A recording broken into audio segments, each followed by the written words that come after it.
तो कैसे हैं सब लोग? बहुत बढ़िया, ग्रेट ग्रेट ग्रेट। ठीक है, सो आज हम लोग, ठीक है, जो चैप्टर नंबर 1 है, ठीक है, हमारा कौन सा है? चैप्टर नंबर 1, ठीक है, उसका एक टॉपिक लेने वाले हैं, revisiting the irrational numbers. Revisiting the irrational numbers, ठीक है, इर्रेशनल नंबर्स को हम लोग रिविजिट करने वाले हैं, करेक्ट।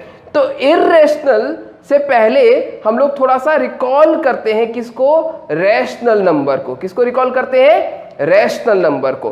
तो बेसिकली इर्रेशनल नंबर और रैशनल नंबर, ठीक है, रैशनल और इर्रेशनल दोनों को साथ साथ में समझते हैं। देखो, रैशनल नंबर क्या होता है? जिसको हम p/q फॉर्म में लिख सकते हैं, जहां पे p एंड q क्या है? इंटीजर है, q is not equal to 0। ऐसा हम लोग पढ़ चुके हैं क्लास 8th 9th में, ठीक है, ऐसा हम पढ़ चुके हैं ना। आपका रैशनल नंबर्स में ये चीज पढ़ चुके हो। और वही चीज आती है इर्रेशनल में, जो p/q फॉर्म में नहीं लिख सकते। जिसको हम p/q फॉर्म में नहीं लिख सकते उसको हम बोलते हैं irrational numbers. Rational numbers, irrational numbers, ठीक है, ये बेसिक चीज हम पहले ही पढ़ चुके हैं। अब हमें क्या करना है? ठीक है, अब हमें क्या करना है? तो भाई ये इर्रेशनल नंबर्स को प्रूव करना है कि भाई ये इर्रेशनल ही है। जैसे देखो, रैशनल नंबर को प्रूव करना बहुत ही आसान है कि p/q फॉर्म में लिख दिया मतलब रैशनल हो गया। अगर हमने इसको p/q फॉर्म में लिख दिया तो ये क्या हो गया? रैशनल हो गया।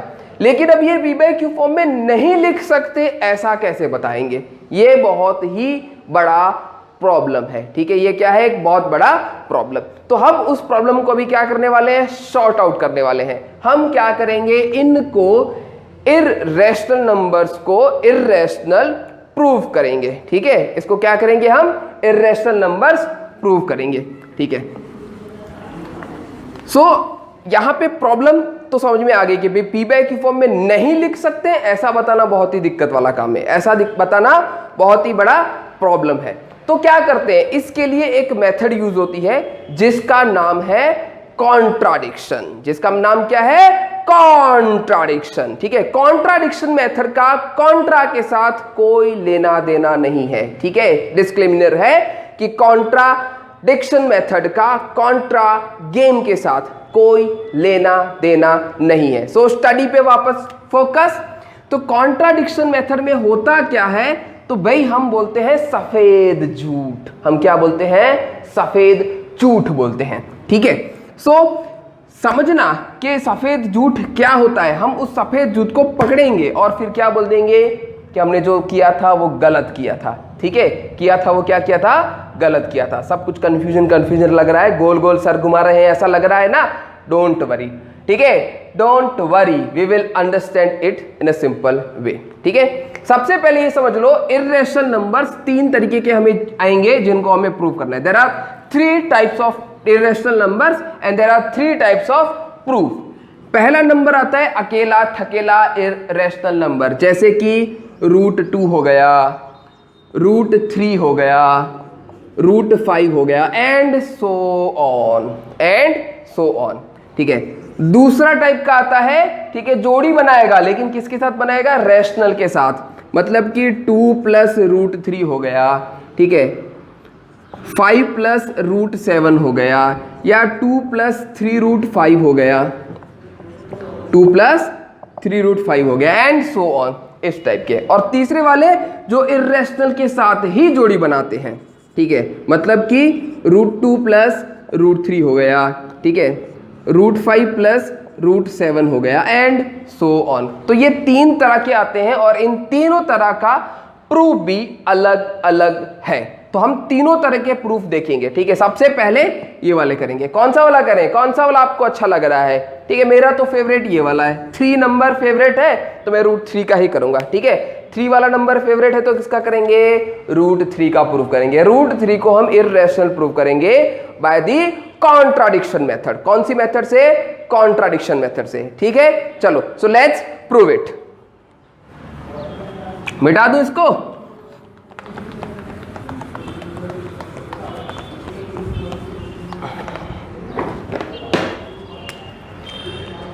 चलो सो कॉन्ट्राडिक्शन मेथड में बेसिकली होता क्या है, तो हमें जो प्रूव करना है उसका उल्टा हम अज्यूम करते हैं कि वो है।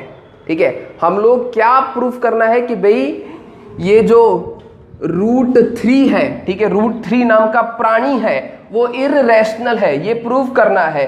तो हम इसको क्या करेंगे, तो इसको बोलेंगे कि लेट √3 इज रैशनल, ऐसा लेट करेंगे उल्टा। ठीक है, करेक्ट, झूठ तो बोलना ही है तो उल्टा ही ले लेंगे। करेक्ट, तो √3 इज रैशनल ऐसा हम लिखेंगे, अज्यूम करेंगे। अब अगर ये रैशनल है तो ऑब्वियसली बात है इसको हम क्या लिख सकते हैं, p/q फॉर्म में लिख सकते हैं। तो हम बोल देंगे √3 is equals to a/b। p/q लिखो a/b लिखो, क्या फर्क पड़ता है, कोई फर्क नहीं पड़ता, आपको जो मन करे वो लिख देना, आपको जो मन करे वो लिख देना। ठीक है, डोंट वरी अबाउट इट। सो यहां पे इसके बाद इंपॉर्टेंट चीज आती है वेयर, ठीक है, where a and b are को प्राइम।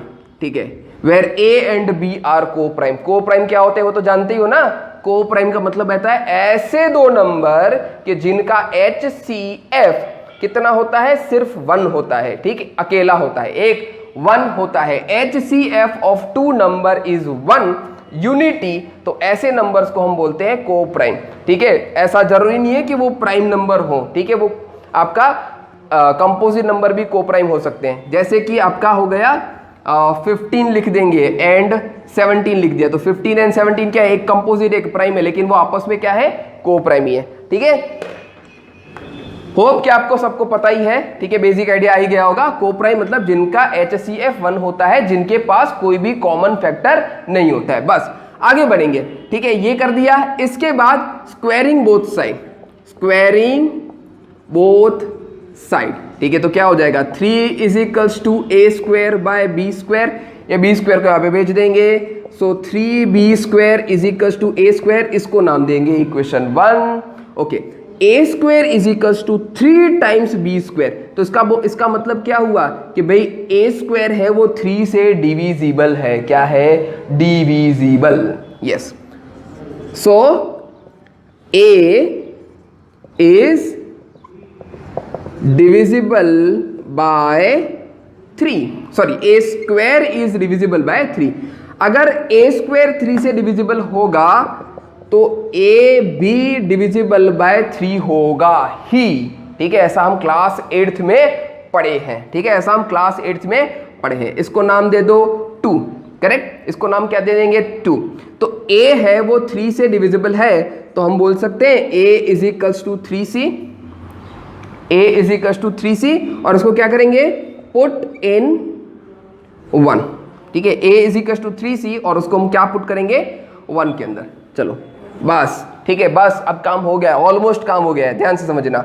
सो वैल्यू पुट की, तो यहाँ पे आया 3b² is equals to, a की जगह पे 3c रखा तो 3c का होल स्क्वायर, एक्सपेंड किया 3b² is equals to 9c², 3 से डिवाइड किया तो b² is equals to 3c²। अब क्या बोल सकते हैं, अब हम बोल सकते हैं ना कि भाई b² वो 3 से डिविजिबल है ना, b² 3 से डिविजिबल है। जैसे यहां पे हमने लिखा था डिट्टो, सेम टू सेम ऐसा बोल सकते हैं। सो b² इज डिविजिबल बाय 3, तो दिस इंप्लाइज हम क्या बोल सकते हैं, b is also divisible by 3।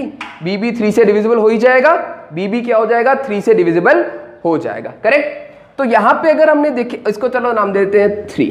ठीक है, यहां पे अगर 2 पे देखेंगे तो a का एक फैक्टर 3 है, यहां पे 3 में देखेंगे तो b का भी एक फैक्टर 3 है, डिविजिबल है मतलब उसका फैक्टर ही हुआ ना, तो 3 है वो a और b दोनों का कॉमन फैक्टर आ गया।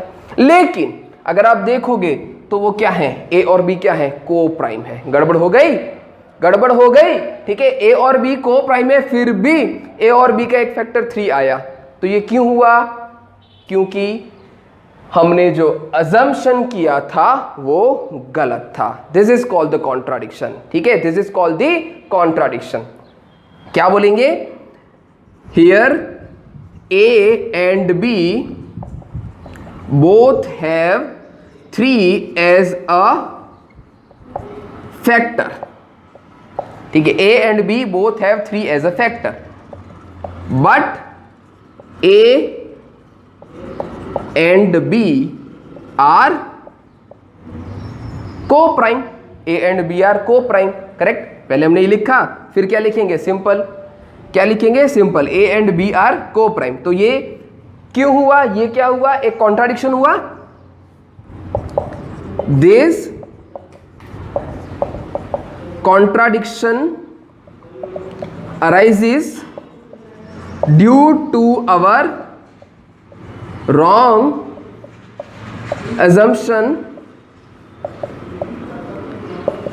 that √3 is rational. हमारा रॉन्ग assumption क्या था कि √3 रैशनल है, तो इसका मतलब क्या हुआ कि √3 क्या होगा, √3 क्या होगा, इररेशनल होगा। इसका मतलब क्या होगा, √3 इज इररेशनल, बस खत्म, ठीक है, कहानी क्या हो गई, खत्म हो गई। इसी को बोलते हैं मेथड ऑफ कॉन्ट्राडिक्शन। बस ध्यान से इसको समझो, यही चीज करनी होती है। सबसे पहला पार्ट इसमें आता है यहां तक, जहां पे हम क्या करते हैं, अज्यूम करते हैं, ठीक है, जहां पे क्या करते हैं, हम अजम्पशंस करते हैं। दूसरा पार्ट यहां से शुरू होके कहां तक आएगा, यहां तक आएगा, जिसमें हम कॉन्ट्राडिक्शन बनाएंगे। हम लोग क्रिएट कर रहे हैं ना कॉन्ट्राडिक्शन, हम लोग ही बना रहे हैं, करेक्ट। और फिर लास्ट में हम लोग ये एक्सप्लेनेशन लिख देंगे, काम खत्म। 3 step, question over. Yes, done, clear, ये वाली चीज सबको समझ में आ गई, ठीक है, बहुत बढ़िया। सो हम लोगों ने देखा कि भाई √2, √3, √5, √7 ऐसे सिंगल इर्रेशनल नंबर्स हैं, तो उनको हम मेथड ऑफ कॉन्ट्राडिक्शन से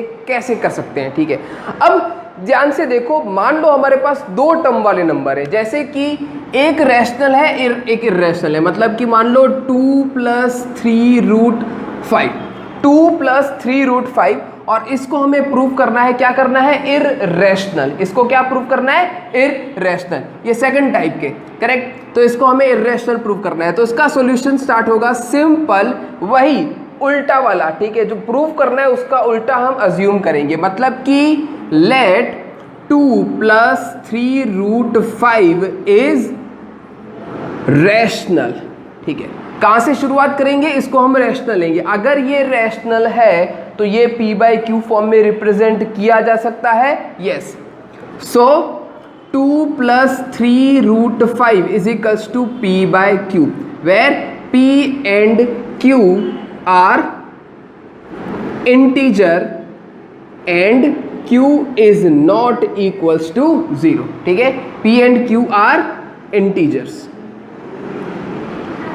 and q is not equals to 0, correct. Okay, so यहां पे आगे क्या करेंगे, ये 2 वहां भेज देंगे, तो 3√5 = p/q -2, ठीक है। एलसीएम ले लेंगे, 3√5 = p -2q /q। ये 3 यहाँ पे नीचे चला जाएगा, 3 कहाँ चला जाएगा, नीचे। सो √5 = p -2q /3q। अभी ध्यान से सुनना, अभी ध्यान से समझना, ये p इंटीजर है, q इंटीजर है, 2 भी इंटीजर है।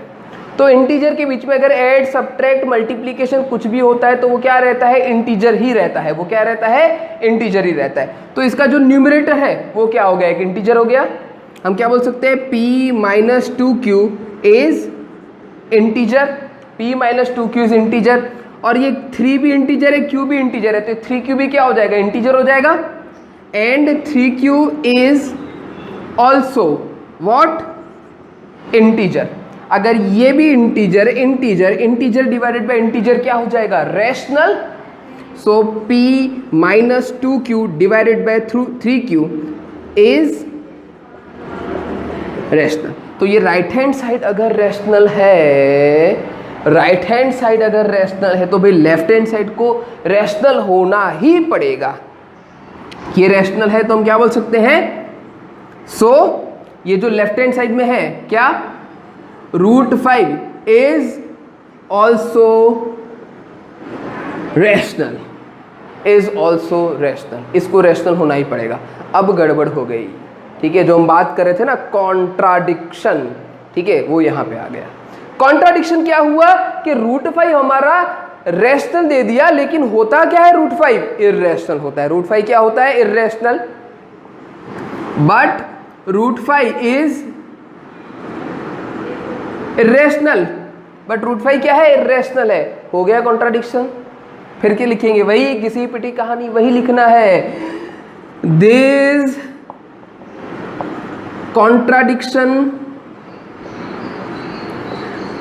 arises due to our wrong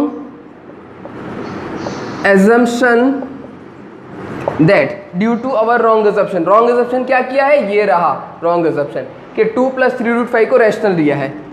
2 + 3√5 is rational. So 2 + 3√5 is irrational. बस मेन पार्ट स्टार्टिंग वाला पोर्शन जहां पे हम सब क्या करते हैं? ये सब अजम्पशन करते हैं, ठीक है। दूसरा पार्ट जहां पे हम लोग क्या किए हैं? दूसरे पार्ट में क्या किए हैं? गड़बड़ घोटाला किए हैं, ठीक है। गड़बड़ घोटाला हुआ ना, मतलब कुछ रॉन्ग प्रूफ करना है, मतलब कॉन्ट्राडिक्शन अराइजेस करना है। फिर एट द एंड हम लास्ट में क्या लिखते हैं? हमेशा रीजन लिखते हैं। ये वाली चीजें हर किसी क्वेश्चन में कॉमन होगी, यही लिखेंगे। This contradiction arises due to our wrong assumption that this is rational, so this is irrational. बस खत्म, ठीक है, खत्म। बस इतना ही करना है, ठीक है। इसको 3 पार्ट में याद रखोगे, कभी गड़बड़ नहीं होगी, ठीक है। इसको 3 पार्ट में याद रखना, ये एज इट इज हो जाएगा। बस इतना सा ही करना है हम लोगों को, ठीक है। ऐसा ही एक एग्जाम्पल भी है एनसीईआरटी में, एनसीईआरटी के क्वेश्चंस भी हैं। कोई भी क्वेश्चन अभी आप कर सकते हो, इस टाइप का कोई भी क्वेश्चन है आप कर सकते हो अच्छे से, ठीक है। क्लियर? ओके। सेकंड वाला टाइप भी सबको क्लियर हो गया? I hope everyone are clear for this particular. एक रैशनल हो और एक इर्रेशनल हो, 2 टर्म से बना हुआ एक इर्रेशनल नंबर हो, ये ओवरऑल क्या होगा? इर्रेशनल। 2 पार्ट से बना हुआ, एक रैशनल पार्ट, एक इर्रेशनल पार्ट, ठीक है। चलो बहुत बढ़िया। Okay, so type 1, type 2 and now the time for type 3, ठीक है। तीसरा टाइप का इसमें ऐसा क्वेश्चन आता है जिसमें दोनों के दोनों टर्म्स क्या होते हैं? इर्रेशनल होते हैं। दोनों के दोनों टर्म्स कैसे होंगे? इर्रेशनल्स होंगे, ठीक है। सो ध्यान से समझना, और ऐसे क्वेश्चन को किस तरीके से किया जा सकता है। तीनों को करने की बेसिक मेथड अलग अलग है, फाइनल कंक्लूजन सेम रहेगा, ठीक है। स्टार्टिंग और थोड़ा सा बेसिक बीच में आएगा, वो थोड़ा थोड़ा अलग रहेगा, बाकी बहुत सारी चीजें हैं वो सिमिलर हैं। जो मेथड है वो तो सेम ही है, ठीक है, मेथड ऑफ कॉन्ट्राडिक्शन, लेकिन करने का तरीका थोड़ा अलग है। तो तीसरा टाइप जिसमें 2 इर्रेशनल नंबर्स आते हैं, तो हम लोग लेते हैं सिंपली थर्ड क्वेश्चन में √2 + √3। यहाँ पे √2 + √3 ले, √3 + √4, √5 ले, √5 + √7, कुछ भी ले, कोई फर्क नहीं पड़ेगा, ठीक है। मैंने √2 + √3 ले लिया है, सिंपल, ठीक है। इसको इर्रेशनल प्रूव करना है, ठीक है। तो हम लोग शुरुआत करेंगे, तो क्या करेंगे? वही कहानी दोहरानी है कि भाई let √2 + √3 is rational. √2 + √3 is rational. शुरुआत वहीं से करेंगे। अगर ये रैशनल है, this implies √2 + √3 is equals to p/q। अगर ये रैशनल है तो p/q फॉर्म में रिप्रेजेंट कर सकते हैं, where p and q are integer, q is not equals to 0, ठीक है। हमेशा वही चीज दोहरानी है, ठीक है। फिर क्या करना है? अगले वाले क्वेश्चन में क्या किया था? इसको वहां भेज दिया था। सबसे पहले वाले में क्या किया था? ये दोनों तरफ स्क्वायर कर दिया था। यहां पे क्या करेंगे? तो कोई भी दोनों में से किसी भी एक इर्रेशनल टर्म को राइट हैंड साइड भेज दो। कोई भी एक इर्रेशनल टर्म को क्या करेंगे? राइट हैंड साइड भेज देंगे। तो किसको भेजेंगे? 2 को भेज देते हैं, चलो। तो √2 is equals to p/q minus √3, ठीक है। हमने √3 को वहां भेज दिया। अब क्या करेंगे? Squaring both side, squaring both side, ठीक है। तो ये हो जाएगा 2, यहां पे लगेगा a - b the whole square, so आएगा p² / q², p² / q² -2p/q into √3 plus 3 a - b the whole square होता है हमारा, a - b the whole square. बस काम खत्म। अब यहाँ पे कॉन्सेंट्रेट करना, ये जो हमारा √3 है ना, उसको एक तरफ रखना है, बाकी सबको दूसरी तरफ। तो ये वाले टर्म को मैंने यहाँ भेज दिया, तो ध्यान से देखना 2p√3 divided by q is equal to, और ये 2 को वहाँ भेज दिया तो ये माइनस हो जाएगा, तो 3 माइनस 2 1, तो ये बचा हमारा p² divided by q² plus 1। कुछ नहीं करना है, सिंपल जो आप एलसीएम लेते हो वही चीज़ यहाँ पे वापस दोहरानी है, ठीक है। तो 2p√3 divided by q is equals to p² plus q² divided by q का स्क्वायर, ठीक है। फिर क्या करेंगे, ये दोनों चीज़ों को नीचे भेज देंगे और इसको क्या करेंगे वहाँ पे, ठीक है। वैसे तो ये q और ये q² को काट देते हैं, दोनों डिनोमिनेटर है, कट जाएगी, और हमने लिखा हुआ है कि q is not equal to 0, इसलिए बिंदास काट दो, ठीक है। इसको काट देंगे, तो यहाँ पे एक q बचा, ये q तो भाग गया, निकल ही गया।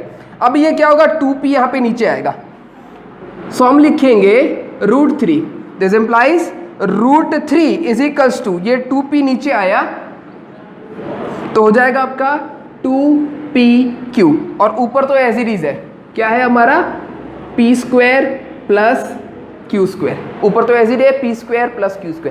फिर से वही चीज आ गई, ध्यान से देखो, ऊपर इंटीजर इंटीजर इंटीजर इंटीजर, नीचे इंटीजर इंटीजर इंटीजर इंटीजर, तो integer divided by integer rational. फिर से वही चीज लिखेंगे, सो p² plus q² is integer and 2pq is also integer, ये भी इंटीजर है, ये भी इंटीजर है, तो हम क्या बोलेंगे p² plus q² divided by 2pq is rational, इसको हम क्या बोलेंगे, रैशनल बोलेंगे। अब ये रैशनल है तो लेफ्ट हैंड साइड वाला है वो भी रैशनल ही होगा, this implies √3 is also rational. ये भी क्या हो गया, रैशनल हो गया। अगर राइट हैंड साइड रैशनल है तो लेफ्ट हैंड साइड को रैशनल होना ही पड़ेगा, लेफ्ट हैंड साइड को क्या होना पड़ेगा, रैशनल होना ही पड़ेगा, तो ये भी रैशनल हो गया। लेकिन हम तो जानते हैं कि भाई √3 क्या है, इर्रेशनल है, √3 क्या है, इर्रेशनल है, तो फिर से क्या, तो ही ना कॉन्ट्राडिक्शन हो ही गया ना, एट द एंड क्या हुआ, कॉन्ट्राडिक्शन होना ही है, ठीक है। क्या होना है, कॉन्ट्राडिक्शन होना ही है, ठीक है। सो यहां पे क्या हो गया, this is also rational, but we know that √3 is irrational. फिर लिखेंगे this contradiction arises due to our wrong assumption that wrong assumption क्या था कि √2 plus √3 rational, √2 plus √3 is rational, so √2 plus √3 is irrational. ये वाला पार्ट होगा, ये contradiction वाला पार्ट हर जगह पे सेम टू सेम ही रहेगा, कोई चेंज नहीं है, ये सेम टू सेम ऐसा ही आएगा, ठीक है। बस स्टार्टिंग वाला पार्ट ये भी सेम टू सेम ही रहेगा, हम लोग हमेशा इसको क्या करेंगे, जो करना मतलब जो प्रूफ करना है उसका उल्टा वाला इसमें क्या करेंगे, अज्यूम करेंगे, हर बार रैशनल अज्यूम करेंगे। फिर ये जो दूसरा पार्ट है जहाँ पे हम पूरा गड़बड़ घोटाला करते हैं, ठीक है, जहाँ पे हम क्या करते हैं, कॉन्ट्राडिक्शन अराइज करते हैं, करेक्ट। ये 3 पार्ट के अंदर सारे क्वेश्चंस होते हैं, तो ये 3 टाइप के क्वेश्चंस हमें आएंगे, simple irrational numbers, rational plus irrational number and irrational plus irrational number. तीनों को करने की थोड़ी थोड़ी मेथड में फर्क है, बाकी ओवरऑल मेथड का नाम सेम ही है, मेथड ऑफ कॉन्ट्राडिक्शन, करेक्ट। एकदम इजी है, बहुत ही आसानी से अगर आप धीरे धीरे धीरे इसको समझोगे पक्का समझ में आ जाएगी, ठीक है। एक साथ इसको देखोगे तो गड़बड़ होनी ही होनी है, ठीक है। तीनों मेथड अलग अलग आपको लगेगा क्या हो गया है, ठीक है। सो इसको धीरे धीरे समझो, पार्ट बाय पार्ट समझो, तीनों मेथड्स को अलग अलग तरीके से समझो, पक्की बात है समझ में आ जाएगी, गारंटी, ठीक है, गारंटेड समझ में आ जाएगी। चलो बहुत अच्छे, और भी मैं आगे के वीडियोस भेजता रहूँगा। अब चैप्टर 1 पूरा हमें कंप्लीट करना ही है, आगे के वीडियो भी देख लेना, इसके पहले वाले जो भी कॉन्सेप्ट के वीडियो मैंने बना दिए हैं। और अगर आपको अच्छा लगे तो प्लीज़ लाइक दबा देना और सब्सक्राइब जरूर करना। मैं पूरा 10th का वीडियो डालने वाला हूँ, ठीक है, आपको पूरा 10th मैथ्स इसमें मिल जाएगा, ठीक है। तो तब तक के लिए bye bye, take care, see you tomorrow, okay, thank you.